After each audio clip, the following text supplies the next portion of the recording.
Hi, and in this segment, as promised, I'm going to be getting into Kanban.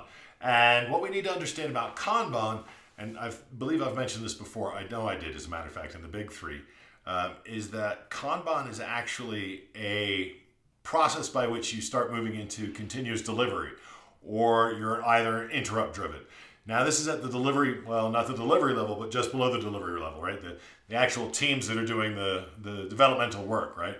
So there are kind of two methods that are out there. There's Scrum, which is the sprint based iterative style of development, every 2 weeks, and you retro, and you've got the Scrum Master, the product owner, the individual contributors, and you have a set velocity, and you have some slack in there, and you have stories that are sized and then broken down into their composite tasks, and you check people's capacity against their velocity. So Kanban is different. Kanban says, look, we're doing this all the time. There's no planning cycle on this. We plan every day.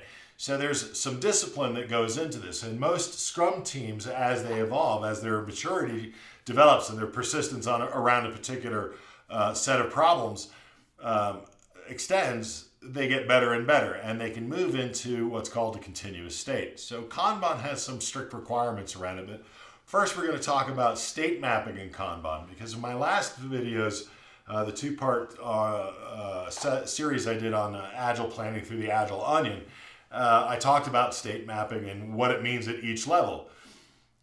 And I said in that one that at the delivery level and above, really, Kanban then is tracking and moving things through your particular intake process for prioritization and resource allocation, which is a horrible phrase in Agile. But what we're meaning is, do I have the appropriate teams that are available for this at this time? Do we have the ability to execute against this idea or vision?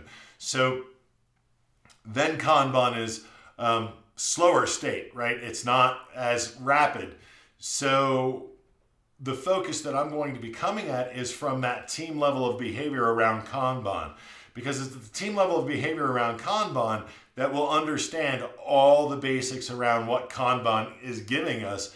Then we begin to understand how we have merely extrapolated that set of behaviors and understandings and disciplines up to the next level in the enterprise, which would be up to the delivery level, right? That quarterly boundary that you're working against, and then how that then is being fed by the level above, which is the roadmap, right? That 2 to 8 quarters time boundary, and then above that is the visionary. So each one of those levels has its own stream that things move through. There's the idea, there's the research that the idea is valid, then there's justification why the business should do this work. So there's a business process, a business case put in place, or maybe a lean business process put in place. Whatever that adoption method is for taking something that is an idea and breaking it down into a point where you've at each layer committed to it so completely that it's ready to go to the next level of getting closer to reality. This is all about creating realities, perceiving a problem, having an idea on how to solve the problem, and then finding the best way to execute the solution to that problem. I'm going to have to move my water closer, I can see. So Kanban at the team level, we talk about interrupt-driven behaviors, and we talk about continuous delivery behaviors, and it's two different sets. Now, they can be happening within the same team, and sometimes usually do. Nothing wrong with that. It's just that you're now back into a budgeting thing that you've got to figure out about what percentage of their throughput are you committing on a daily basis to this or that. That's when we start talking about swim lanes, which I don't have represented on the board. That's something we'll get into. It's a level beyond managing more than one stream of activity through a team. Now, let's be clear. This is not us trying to waterfall anything. This is a persistent Kanban team with proven expertise in this delivery, and the right work is being funneled to them always into this backlog. And it could be from a variety of different efforts that are going on, because these guys are central to producing some core feature, architecture, whatever it might be. Normally these are systems teams, working inherit system seems to manage multiple streams of delivery, and it can be interrupt driven. So you have them at high performant levels, but juggling a lot of balls and, or more appropriately, spinning a lot of plates on a lot of sticks. When you start thinking about swim lanes, it kind of gets into that that kind of energy of what you're doing. So we first have to understand state mapping. State mapping I talked about in the previous video, again, that two-part on using the Agile Onion for Agile planning. The state mapping in Kanban, let's take a step back and go state mapping in Scrum. We talked about this before. At the Scrum level, what we're really looking at is, hey, do we have a clear definition of what it is that we're going to be working? So has the work been defined? So that story has been set as the highest priority. They pick it up. Those people who are contributing on that story go to work on that story, right? And they don't do anything else until they finish that story, and then they pull the next story and on we go. So we see incremental consumption of that so that we're getting proper behaviors across. And the reason why we want that is twofold. One is that, we're swarming on the work to ensure that we're decomposing it properly and consuming it properly so that we're delivering what's demanded from us in the best way possible. But two, we're also limiting the work in progress. Now, we've talked about work in progress before in my videos, and I want to get more into it. I've talked about context switching. So work in progress is this. There's only so much a human can really focus on in a given time. Brain science says, and this is from my Big 3 video, and if you're seeing the cards, I kind of want you guys to watch my body of work. If you find it enjoyable or educational or inspirational or whatever it might be, share it, please, I'm asking. So I've talked about WIP before, and I want to get into it. WIP is really about what we're capable of handling from a conceptual standpoint, right? 3 big things from brain science, 3 big things. Doesn't mean we can do 3 big things at once, right? There are people who practice at that. It takes time to get into a place where you can juggle, breathe fire, and ride a unicycle. Not a lot of people want to do that. It's pretty narrow, but if you want to, go ahead. What I'm saying is, multitasking is very difficult. It's proven time and again. Studies show that the more attention I'm paying to more things, the less I'm really doing, and the less quality I'm producing against those 5 different things. So if I narrow my work in progress to that which is a sustainable limit, the work in progress limit, then I'm going to be able to focus on it more clearly and bring the right effort to it. So I've got 3 things, and then I'm going to prioritize those 3 things. And I'm going to the first thing first, and then the second thing second, and the third thing third. And the reason why I'm doing that is because the first thing, the second thing, and the third thing are each different from each other, and each require its own contextualization and approach to solving whatever that problem is or developing whatever that solution might be. So this is called context switching. And if I'm constantly moving from one difficult task to another difficult task to another difficult task to another difficult task, I'm never really fully shutting anything down. So I liken it to this, all right? The more simple the task, the easier it is to move between one and the other. If I'm outside raking leaves on a fall day, and then I realize when I come in, I've tracked leaves all over the place, I now have to sweep my wooden floors. No big deal. It is a similar behavior. I can drop the rake outside, run inside, grab the broom, and very easy transition between the 2 tasks. No real delay in time. Now, however, if I'm in the garage and I'm in the midst of reassembling, a 350 V8, and I suddenly get called to go into the living room and pick up the glass that just broke across the ceramic floor that the kids are playing in, I can't, if I just hustle off to one, I'm going to lose my place with the engine, and that one, while it's critical, isn't dangerous just yet, so I'm going to take my time to down those tools, put the tools away, remember where I'm at, tie things off, especially from working on from rebuilding the car and working on the electrics. I'm going to need to pay attention to where I've stopped so that I don't spend too much time trying to figure it out when I get going again on that. So then I can clear my mind of that. I'm not thinking about all the things that go into finishing the engine anymore. I can turn my hands to the other critical task of finding all the glass that's now scattered across the ceramic floor and getting it up off of there. And how, first I'm going to sweep, and then I'm going to mop, and then I'm going to vacuum, and because I've got kids. And so there's a series of tasks that go into that. But if I'm running back and forth and trying to do both It's not going to work. So this is why we talk about work in progress, and we talk about an appropriate level of work in progress. If I have a stack of 50 things to do, what's appropriate for me out of that stack of 50? Well, what are the top 3? I'm going to pull those top 3. Of those top 3, which one has the highest priority first? That one, then that one, then that one. Then the next stack, that one, that one, that one. Now that's an iterative process. KanBan is saying, put the 50 books right there, and I'm going to just start reading them. But I'm going to read them in a series of behaviors that allow us to do this quickly. So in Scrum, all this to say that in Scrum, when we're working in there, we don't need a lot of definition around these states, because there's a group of people who are swarming on these tasks. They're going to consume it. They're going to consume it in the appropriate order. This is managing WIP naturally through this set of behaviors, and we're moving the stories through their set. So we have defined the problem. We're working on the problem. We've completed working on the problem. Someone needs to accept that this is the proper solution to the problem. It works in the way that we've said it would, and then we're done. So that's 4 states. Some might put 5 in there. Some like to put test in there as they're bridging their waterfall gap, or waterfall chasm to Agile, I should say. But when we want to get more clear about why the team never progresses past a certain point, or if the team is champing at the bit to see exactly how performant they can be, then we can bring in KanBan, because KanBan starts breaking those 4 iterative states down into more states. Like we talked about before, there are 3 base states, the big 3 once again, and also both in Agile planning, in both Agile plannings, there's defined, doing, and done, and everything maps back to those. But there is a value in getting greater specificity out of what a defined state might be. Right? How defined is it? Is it roughly defined? Is it mostly defined? Is it clearly defined?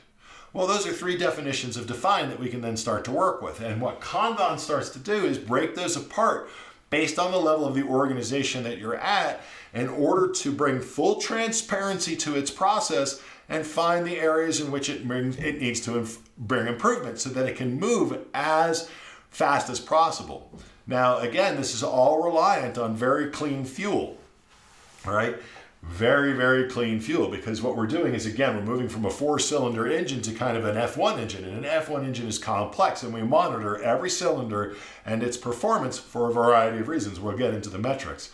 So Scrum teams, they've got 4 to 5 sprint states that work objects will pass through. We can call them stories, but for this, I'm just going to call it work objects, because the truth is, this process, KanBan, works for anybody. There's a lot of Agilists out there who in their home, they've got a whiteboard or some other representation of a KanBan with just those base 3 states, define, doing, and done. And they're always moving their work, and they prioritize it every day. There's some discipline that goes into it. But it works for anything. It works for anything. It's not just for software. And as I talk through this, you're going to start to understand that. So when we think about Scrum, again, tasks account for the granularity of what's going on. KanBan says, okay, let's take that task layer out and elevate it into its own state. In Scrum, on stories, or that work object that they're decomposing into those tasks, that task layer is the actual granularity of what needs to be accomplished in that day or over the next day or 2, 3 days. And KanBan says, okay, for efficiency, we need to understand what's transpiring, and we lift all that up, and we do so, and we start moving that into a horizontal fashion. So we're bringing that full transparency to gain clarity around the process itself and where we can find those improvements. So we have a backlog state, right? This is a new state that we're introducing for KanBan, a backlog. It's where that funnel of work is coming in from other teams, a higher level in the organization, an external ideation site, whatever it might be. But if this is a development team, if this is a team who's actually producing the end product, then what we're going to have here is that backlog of work that's been put in there. On an assembly line, it would be doors and wheels and steering wheels. If it were a packing business, it would be the boxes and the bags that go inside of it, or the bottles, or whatever it might be. It's an assembly line process. It comes from Toyota. Right, back in the 70s, they were finding ways to bring efficiencies to their assembly line processes. And one of the biggest problems was having the appropriate amount of product on the floor so that people could assemble the cars continuously without stoppage. So they started getting into this analysis, and it became, and Kanban, I believe, simply means, move the card or cardboard or something like that, because it's a way of just tracking movement through your process representationally. All right, well, I can't do it like that because you've been looking here and it says read and worked right to left. Now, I will be defining this left to right because the human mind processes information about new things that way, right? So I don't want to do this backwards.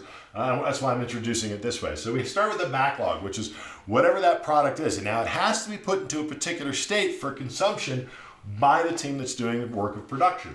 So this backlog has no WIP limit. Why not? Well, it's a backlog. You really shouldn't have a limit on your backlog. You want to ensure that there's plenty of fuel in the gas tank for this engine to just keep running. We want continuous delivery. And there's things that allow for that. And they're called exit agreements. These exit agreements are the working agreements that the team has at this stage with external contributors, right? Those people who are giving them the work about what it's going to take for this team to actually pick that work up out of its backlog and start working on it through its process. All right, so in here we've got exit agreements must have requirements on it, right? So whatever this thing is, it's got to have a set of requirements of I want so that, or I want so that, right? Whatever it is that you're trying to deliver, you got to define it. So that's what those requirements are. Now they can be highly specific or they can be very loose. Now with something like this, at this level, at this delivery level, they need to be highly specific. They need to be very clear about what it is you're trying to accomplish with this body of work. At higher levels, we get a little bit more vague because the concept is clear, but the actual activities necessary to fulfill it, not so much. Down here, it needs to have a lot of clarity, a lot of granularity beaten into it so that it can just be picked up. It's fuel, remember. And the more evenly sized that fuel is, the easier it is for it to consume. If the engine itself has to refine fuel, it's going to break. So, has to have requirements. Must be tied to some strategy, right, that the business has. This team is a clear recognition that they will not pick up work that is not funded by strategy at the highest level. Why are we doing this work? If there's no justification that it ties in somewhere, I'm not going to do the work, so it's going to fall out of the process. All right, so now we're starting to see this as a qualifier. This is a series of qualifiers about what the team is willing and can work on expeditiously, with proficiency, right, and with great quality. All right, and it must have an owner. So there's got to be somebody who's there to answer the questions when the team goes, you don't have all the requirements, what do you need from this, what do you need from that? Get it out of here, and until you have it right, don't bring it back to us. All right, it's going to fall to the bottom of the backlog.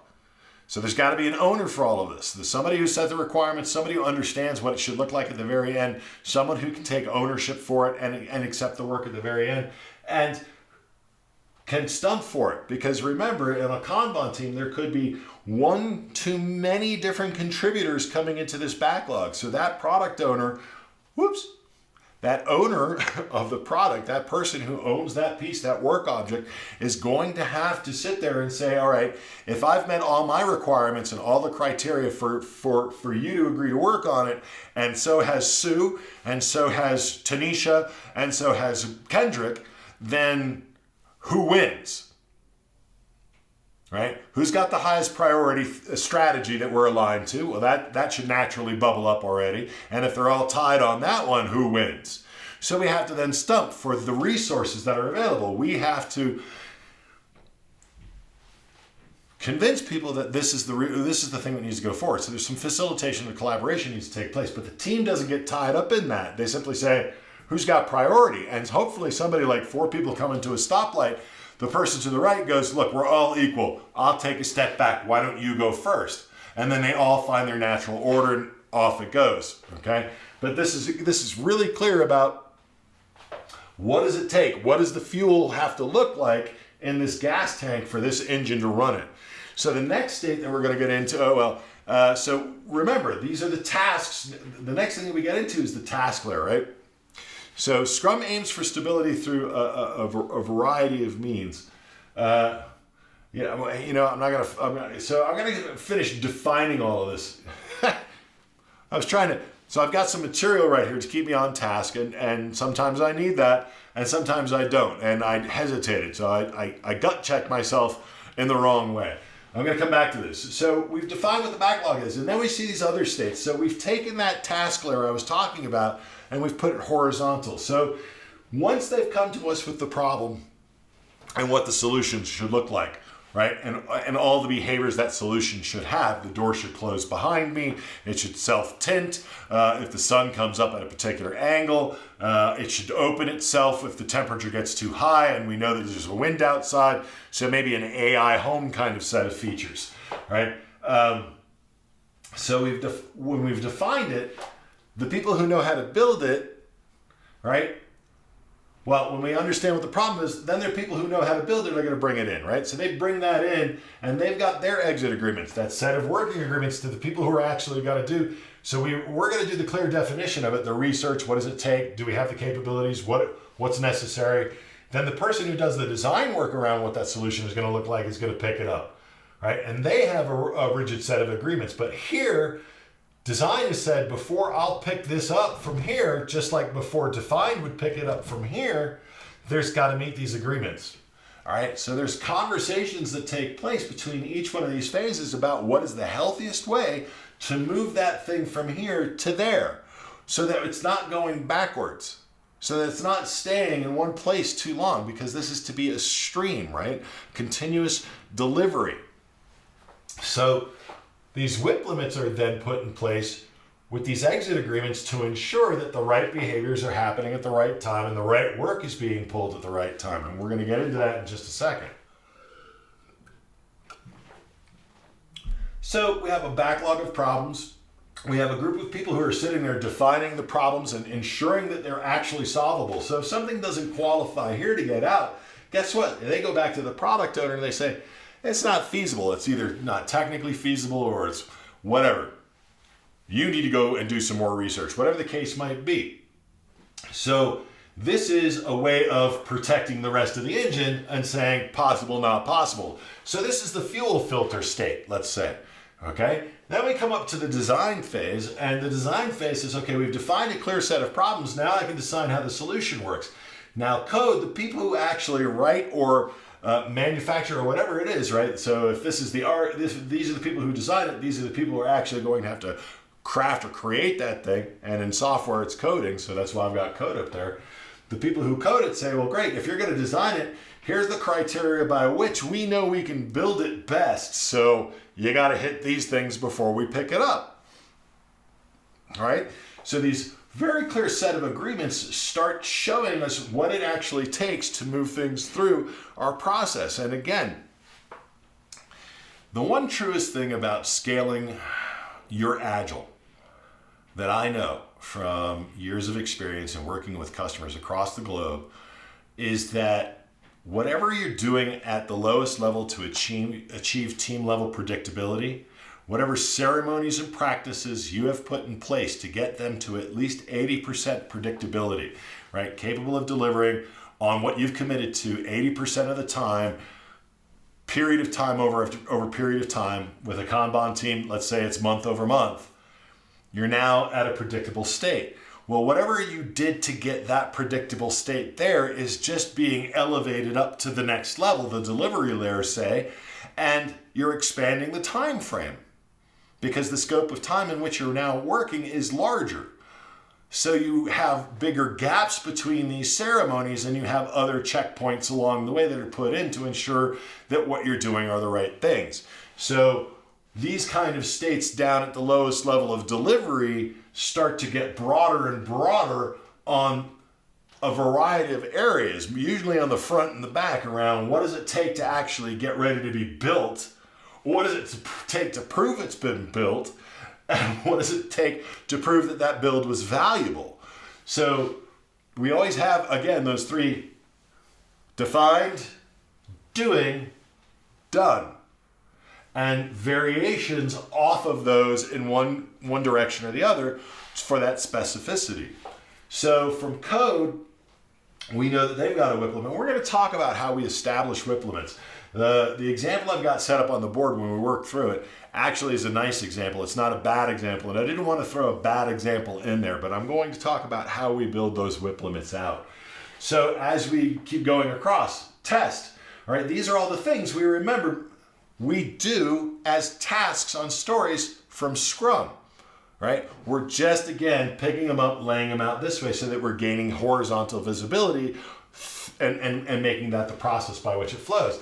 And the testers say for this to work, hey, now remember in Scrum, I was talking about in their planning cycles back when I was talking about the two-part series of an agile planning, is the team is there to say, or hopefully the team has that tester in there saying, in order for this problem as we've designed it and as we've defined it and as we're looking at developing it, has to meet these criteria, right? So there's got to be some element of understanding of this skill set across these other phases of delivery that's going on, across these other phases.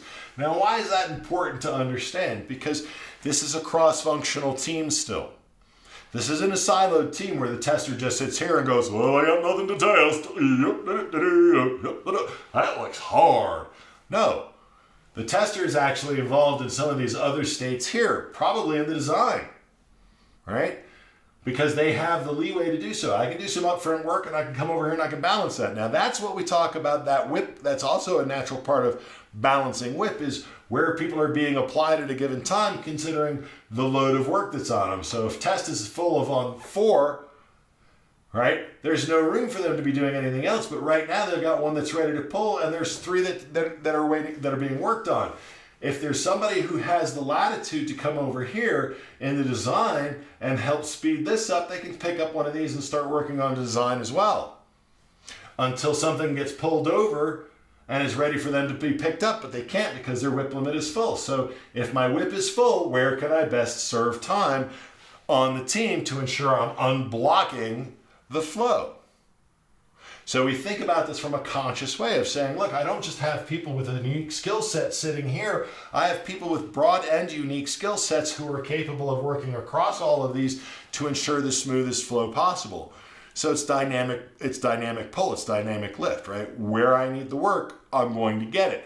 The best way it was ever explained to me early on in my Agile career was by one of my best friends in life, Beth Lackey. And this was when, she's now Beth Mason.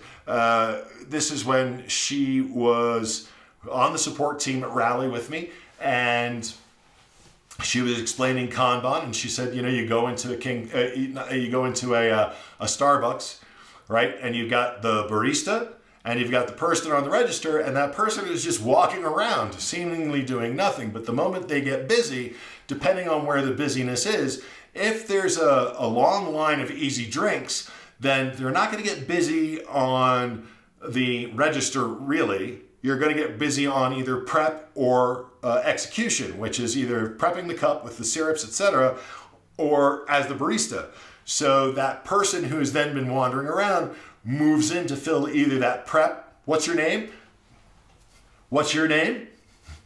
And handing it off. And when they get a certain level up, they know that the barista can only consume 4 of the 8 cups. They step over and they pick up the barista on the second machine and they finish those out. So now they've pulled the congestion that was occurring in waiting for drinks and in waiting for the drink order to be prepped by the new person on the register who is capable of handling the drink orders and the cash, but not both at this time, was solved by this floating person who had skill sets in all of them. And if necessary, let's say the drink orders start doubling coming in, you've got a good strong barista, they're like, I'm fine, don't worry about me, open up the other register. This person then comes off of that and start. So we're seeing how a tester can design and even do code, but their primary focus is to test, or they're floaters. They do a little bit of everything because they have the pull, the ability to do so. So this is how we start to understand, what does it take for this engine to run as smoothly as possible? Not just the states it goes through, but the people and the skills required to make it work. So we start to understand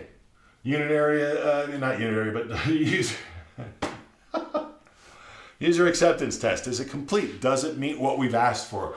All right, so this is where that product owner can go in and say, yeah, okay, this works. Or the stakeholder the product owner represents, they come in and test that solution and say, yeah, it looks the way it should look, it behaves the way it should, fantastic, and then it gets accepted. Now, I've just defined it this way. I've just gone left to right, but we read it right to left, and I'm going to come back to that. So we understand now that we've taken these states and we've gotten more definition out of them and greater clarity about what does it take for everything to happen within each one of those states. These exit agreements are those definitions, that clarity, right? And the WIP is the definition of who we need there to help balance this flow.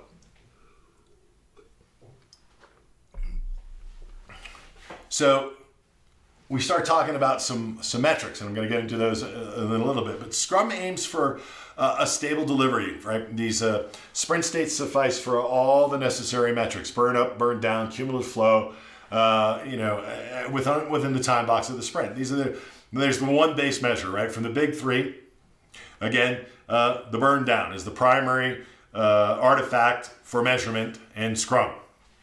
But there's a lot of other measurements.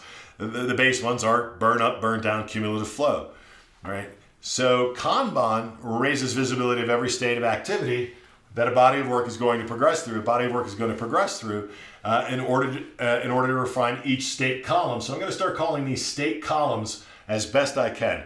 Either a phase or a state, but let's just call them state column because we represent the state as a column. And that can get a bit confusing when we talk about Kanban. Is it a state? Is it a column? It's both.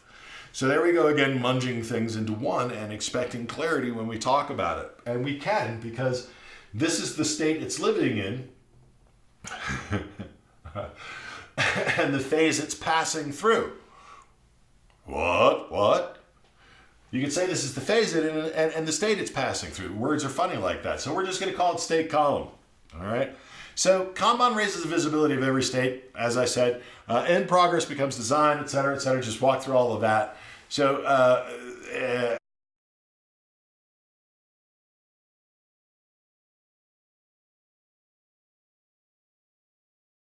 all right, so I'm going to talk about Kanban metrics. And the very first one I'm going to talk about now is time and state. This is how we measure the effectiveness, or we find those areas for improvement within Kanban. Just like in Scrum, we use that burn down to tell us, are we keeping close to that ideal line? Because that's going to tell us we're on track to finish in time.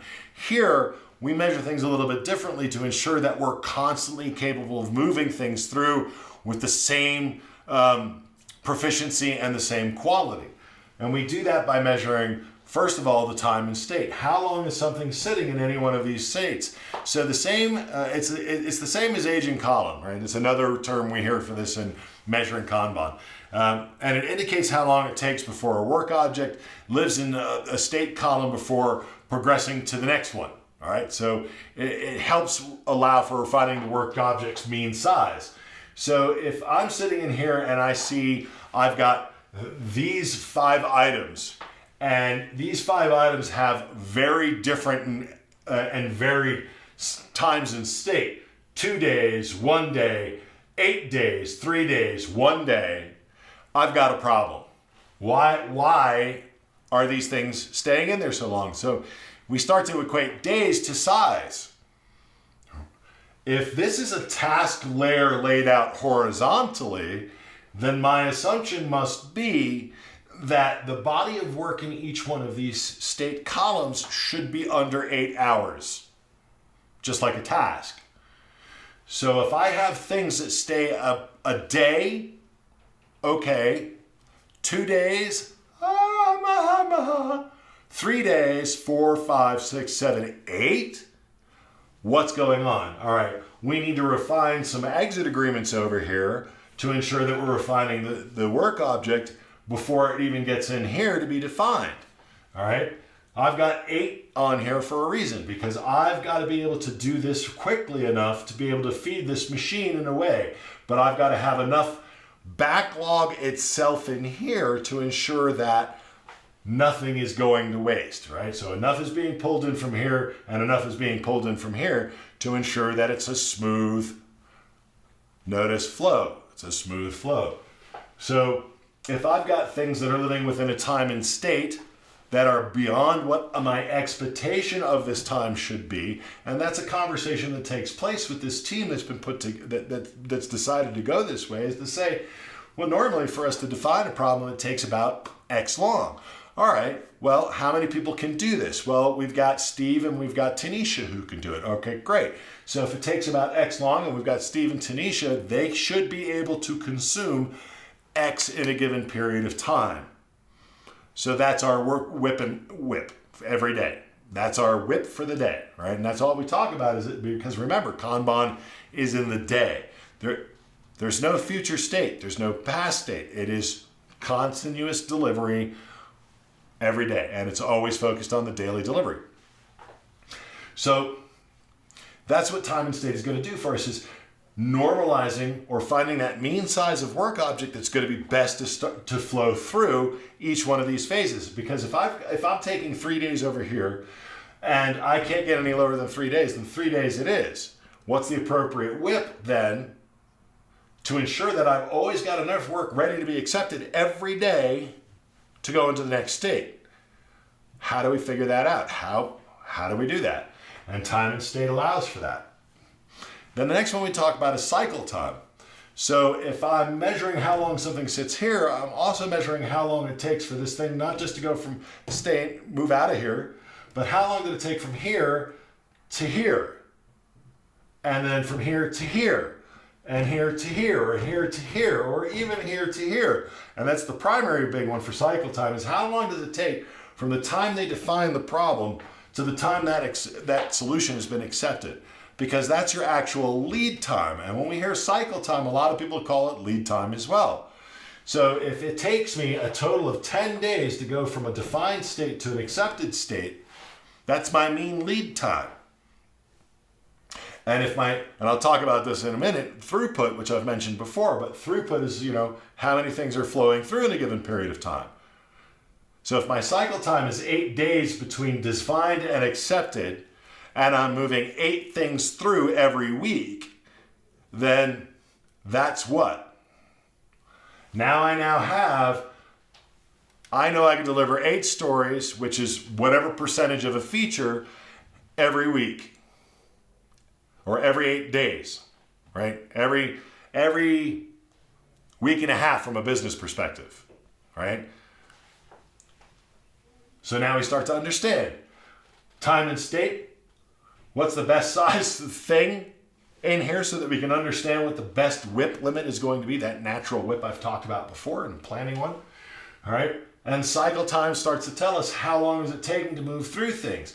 So if it's taking me 8 days to go from defined to accepted, is that the appropriate time? Well, let's find out. If I start measuring defined to design, and I know that it's taking, 8 days in defined alone, and then to get over to defined, for them to pick that up, it's adding 2 more days. So it's 10 days total. Well, why is it taking them 2 days to pick that up? What's going on in here?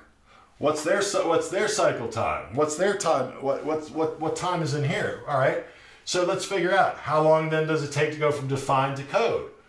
All right. So 8 days plus 2 days. We're at 10 days. Over here it's now 18 days. Why do we just jump 8 days right here? What's going on here?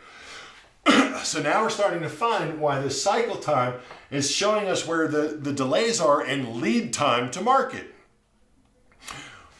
This valve is stuck. It's not operating properly in this engine. What's going on? Is it the exit agreements? Do we not have enough people? Do we need to lower WIP? And if we lower WIP there, does it naturally push the WIP limits back here? Have we just found such a significant choke point that maybe it's threatened the whole ability to continuously deliver? What do we do to solve that so that we can get that efficient machine constantly going out?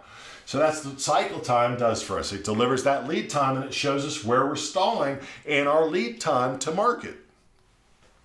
Now we talk about cumulative flow. I've mentioned this one before. I love the cumulative flow. For me, the cumulative flow from a visual perspective is the single best metric ever invented, because it tells you what your work in progress is across any one of these states and column, regardless of what process you're following, whether it's Scrum or Kanban, regardless of what level you're at, whether it's daily all the way up to visionary. Doesn't matter. A cumulative flow simply says, hey, look, if we've got a body of work that are in defined, let's show that as a stacked value. So if I've got from 1 to 100, and I've got 8 items in, and I've got 5 items in here, I'm going to show 5 items defined here as a percentage in a certain color. But if I've got X number in backlog and I'm measuring that as well, it's going to sit on top of the backlog. So on this state, it's going to sit on top of the backlog. So all I'm really doing is I'm taking its state of progression against these state columns. There's another term for state. Is it open? Is it closed? Where is it at in its process? But all I'm doing is considering where it's at in its process, and I'm stacking it on top of everything else so I can get a clear picture of my state of progression against each one of these state columns. And is it the appropriate balance of work at that time for what's going on? And when you look at a cumulative flow, it's pretty cool. It forms this kind of ever-increasing angle, which is the showing how we're consuming, because it's a change of colors. We see the gray of what's been, put in the backlog, turned to orange of defined, turned to blue of design, to the purple of code, to the orange of test, to the green of UAT, to the dark green of accepted. And we see these colors start all gray, changing, and flipping position until it's all been delivered. And I love the cumulative flow because it shows you the history. It shows you, I can read a cumulative flow like a geological record almost. I love them. Anyway, enough. So all data that's desired out of here is measured using, there are more measurements. Trust me, there are far more measurements. How fast are things hitting the team? How quickly is the team picking that up? The more lead time, but these are the base measurements. And that I always just want to start with the basics, because you can build on the basics how you need to, but you have to understand the value of the basic and why it exists. It's why the great chefs can do the simple food the best. They have a grasp of mastery at such levels that they know what they're doing. And Kanban starts to get into that kind of disciplined nature. So when we start talking about the measurements for it, that's how we measure it. We're refining this process, and we do this through a series of snapshots of time, right? Because this is continuous delivery. They don't stop. They don't ever stop. All right, we'll get into some of the rules that go into this in just a second, but they don't ever stop. So how do we measure this? By snapshots. I can do it on the week. I can do it at the 2 week. I can do it at the 3 week, but why bother? So I can do it at the 1 week. I can do it at the 2 week. I can do it at the month. I can do it at the quarterly. I can do it annually. I can do it multiple years, or I can do it persistent forever. So I can look at the whole organization's cumulative flow over time. Its whole WIP in time. All right. Now, how do we measure WIP? There's a lot of different ways of doing that, but the cumulative flow tells me that. What is healthy WIP? Let's take a second there, because I love me that. If as a juggler, I know on a really good night when I'm in the zone, 10 balls, man, I'm mad. Complex patterns, not just a simple circle. 10 balls in an infinity pattern. Think about it. That's not easy to do. All right. But most nights, 5. Why? Sustainable. It's what they can do. They can extend themselves, or they can pull back. And that's what we're talking about here, is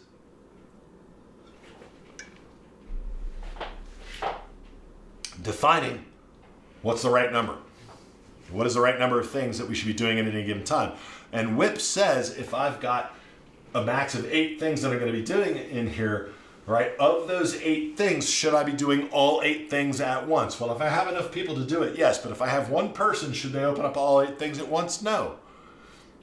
I'm not going to get done. It's all going to get done poorly. So what I expect to see of all of the states, when things go into flight in any one of them, it should be about 25% of total, right? No more than 35. So if there are 10 things that I should be doing, no more than 3, maybe a 4th, right? And that's as a group of people. As an individual, same thing, but it's those 10 things, pull the 3, prioritize, start with 1, 2, 3. But as a team, I get to go 10 things, pull the 3, you take 1, I'll take 2, you take 3, go. And that's healthy. And that's what WIP is talking about. is how are you managing your work in progress, and how are you minimizing that context switching, right? So that it's easy to flow things through, so that there isn't a heavy cost in moving things from one story to the next, even in your own process. So that if I pick this thing up, it's pretty close to what that thing was in nature for me to be able to operate on it without having to think too much or retool myself. All right, so that's metrics. Now, the next thing that we've got going on, if I can get this to work properly this time. There we go. So we're using those metrics within and across those designated state columns. It shows where teams. It shows where teams are. Right. We do a baseline, and it shows where they may be limited in time, skill, or requirements. Right. Time, the ability to effectively discharge their work in that state column. Skill. Do we have the appropriate people with the right skills to be able to handle the full spectrum of state columns that the work object has to pass through? And lastly, has that work object got the right requirements to actually move through this machine? Is it the right fuel for the machine? All right. This also starts to express the natural limits. All right. When we resolve all the things that are impeding the highest expression of proficiency through this series of state columns, what we run into is the natural WIP limit, the natural, sustainable, and executable limit of this team. And that's it, right? There's no other way to improve it until new technology comes along, until some other thing comes along to modify this. And it's got to be an external thing to modify this. So a new technology, a new direction for the business to go in, whatever it might be, those are the natural WIP limits. It then becomes the way it is. And there's very little fluctuation in it. And it's like driving your car almost flat out all the time. Because it doesn't matter what you put in here, this is the steerage. So long as it's prioritized properly and it's got the requirements properly, this engine's going to execute.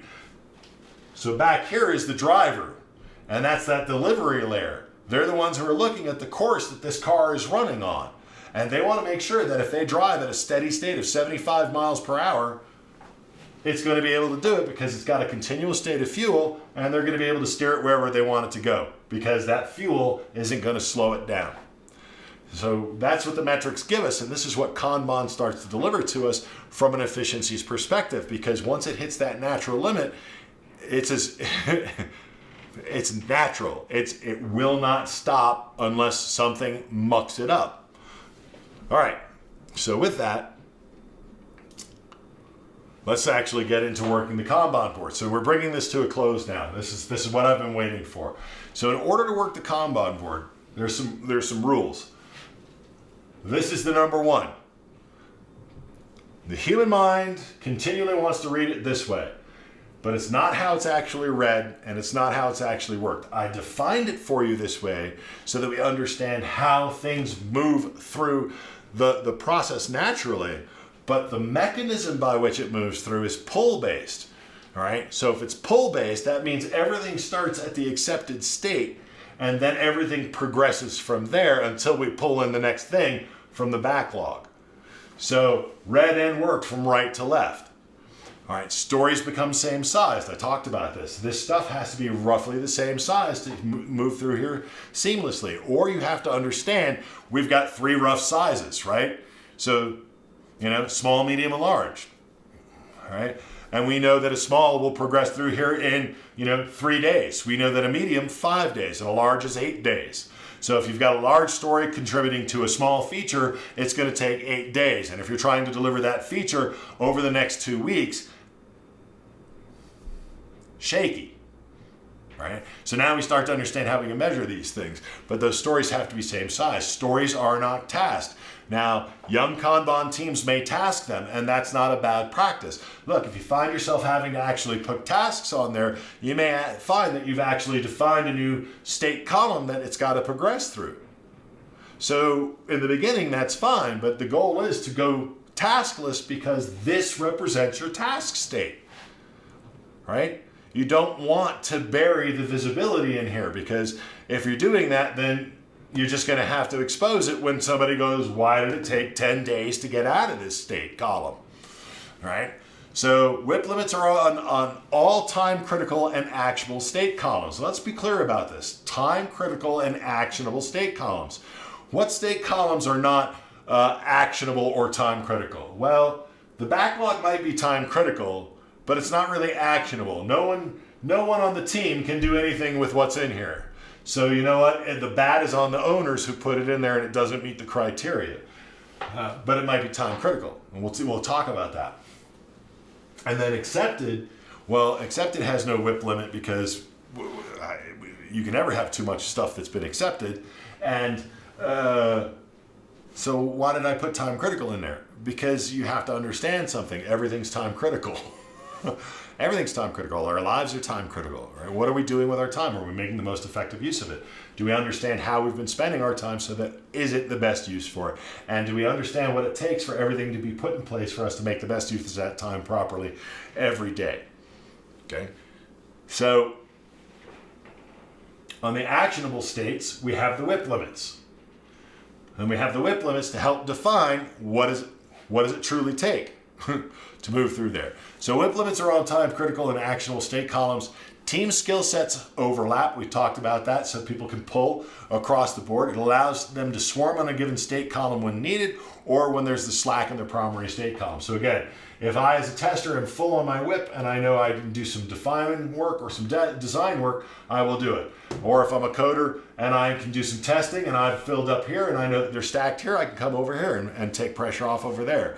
Or if something is coming through hot, an expedited problem, then we're going to do something different. I'll talk about those behaviors, those extra behaviors. So expedited and swim lanes are kind of following the same thing, and I'll get to that. The backlog is aggressively prioritized daily. Now, this is an important thing to understand. This is aggressive prioritized daily because guess what? We're continually pulling the highest level prioritized work off the backlog as soon as it's available to be pulled. Remember, this is like a vacuum. It's constantly pulling. All right. And then there are the strong agreements on what it takes for the work object to be ready to be pulled to the next state column. These are the exit agreements, and the exit agreements are the horizontal representation of the acceptance criteria of the work object. So if this is actually the horizontal granularity of the task layer, then this is the actual horizontal granularity of the acceptance criteria for each one of these things to be, in the end, accepted. Or done from the terms I gave before in the two-part series on Agile Planning with the Onion. All right. So with that being said, let's go ahead and work this board. So we come in the morning and a team comes in and they're going to start here and they're going to start at the accepted. Now, what should be happening is those people who have access to contribute are the ones who have to come over and accept. And it's they who are going to hold up the whole thing, right? So acceptance is time critical because if it's not accepted, it can't go out. It can't go be a part of whatever feature for delivery or go live immediately in production if it's a solution to a defect. So here, these people have to be looking at this daily. So the WIP limit on UAT is 6. And we notice that they've got 4 things that are ready for accepted to be pulled, and there are 2 things that they're working on right now. So this tells me over 50% of what they could be doing is idle. And it's idle because the people who can accept the work have not been accepting the work. So we're starting to stall the machine.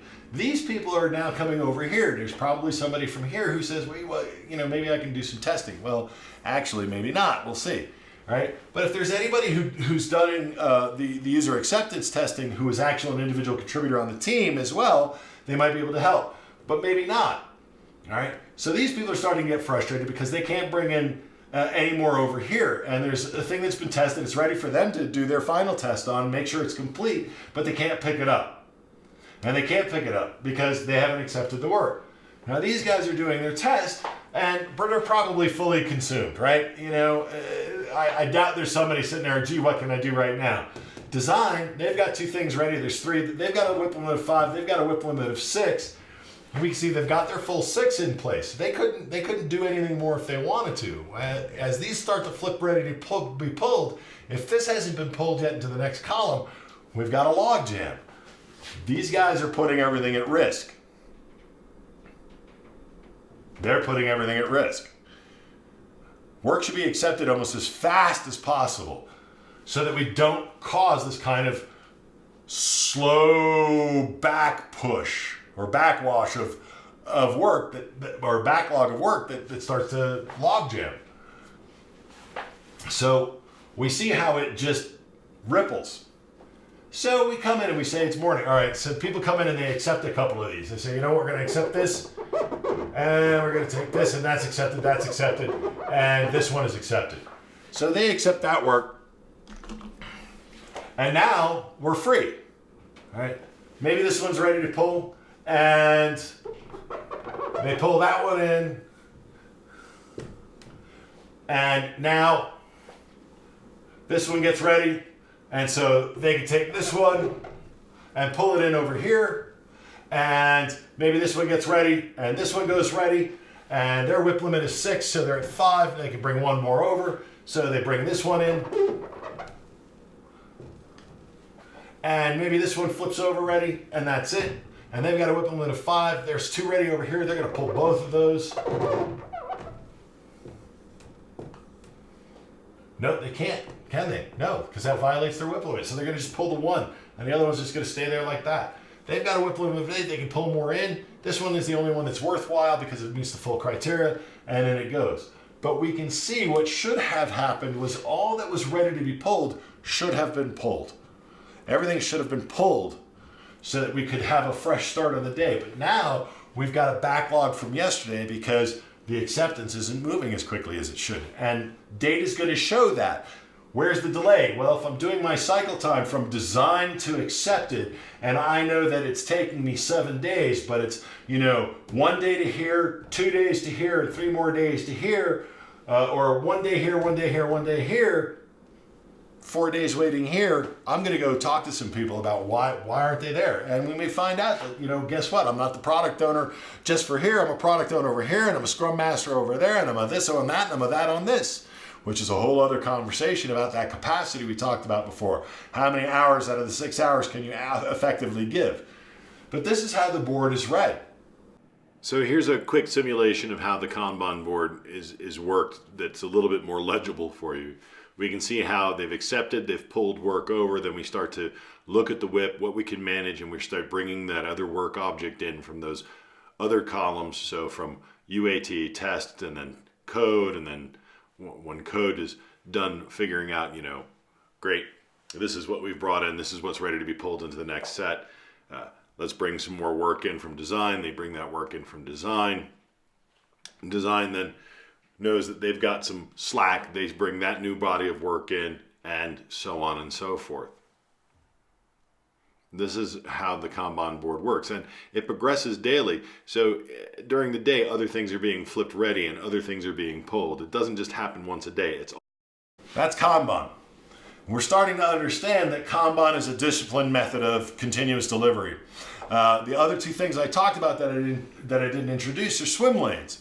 So let's say that this team, this is them. They're performing. This is healthy. Everything's been balanced. They're running regularly on a good day, right? And something hot comes in. There's a big defect on one of the released latest features, and this is a showstopper if we don't get it fixed right away. So it comes into the team.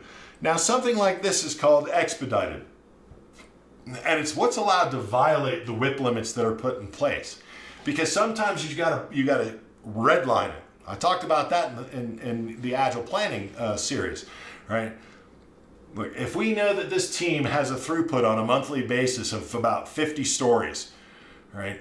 Those 50 stories are their average throughput. Well, what can they do when they redline the engine? And sometimes you got to redline the engine. You got to risk breaking it in order to avoid a crisis. So when that happens, you strip the whip limits out and you say, this one object's got to go across here as fast as possible. So that hot defect comes in, hits the backlog, it gets picked up, and it gets put here. No matter what the whip limit is here that's being met or exceeded, it doesn't matter. It comes in, it gets defined, it goes to design, it goes to code, it goes to test, it goes to UAT, and it gets accepted as fast as possible. And you notice it blows through all of these traffic lights.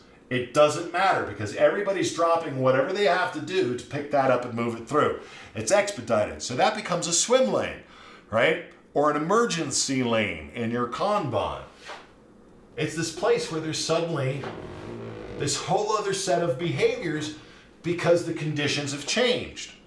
So we know when we're doing something that's expedited, we're allowed to violate our whip. So that becomes its own swim lane.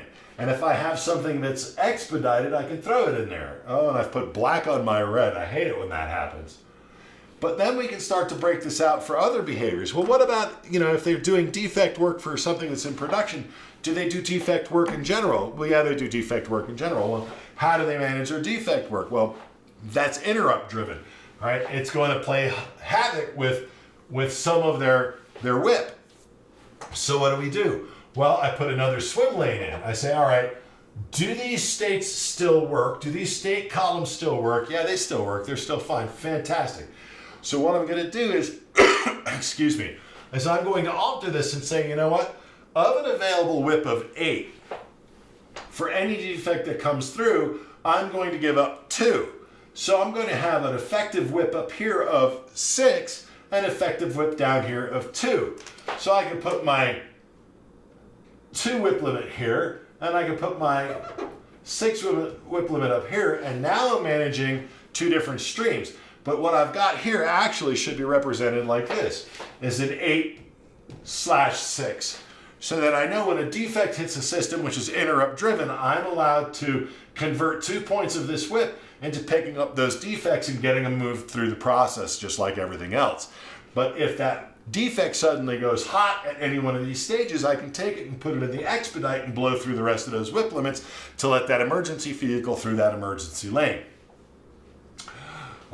So those are swim lanes, and that's how we handle different classes of service or interrupt-driven behavior. So if I'm a services team or a DevOps team and I've got to do deployments and builds and integrations, and I've got to do defects at the systemic level, and well, guess what? I can do a bunch of different swim lanes, and I've got different contributors that are going into each one of those, and each one of those backlogs may have a different set of behaviors, but I'm capable of matching it all because I've got a known whip that I can give, and that is how I budget things. Now, again, if there are 5 things that we learn from planning that we spend on, which is innovation, growth, build, maintenance, and debt, then I can do the same thing here and categorize it, similarly. Innovation, growth, blah, blah, blah, blah, or, deploy, integrate, build, whatever. But I know that my master whip limit is 8, 3 here, 2 here, and 3 here. And that's how I spend that budget so that things are moving through. And then I know as I've finished this one, I'm going to go here, I'm going to finish this one, I'm going to go here, I'm going to finish this one. And then if there's something ready to pull, I'll pull the next thing, and and drift and drift and drift. And that's how Kanban works. Last thing to talk about then with Kanban is if this is how it behaves on the team level, how do we scale and scope it? Well, the next level up is delivery, and the next level up has got a few more places it goes through before it gets to actually being built, right? And we just measure it over a broader period of time. So if here, these represent a story per se, right? That work object represents that thing we should be delivering within 2 to 3 days.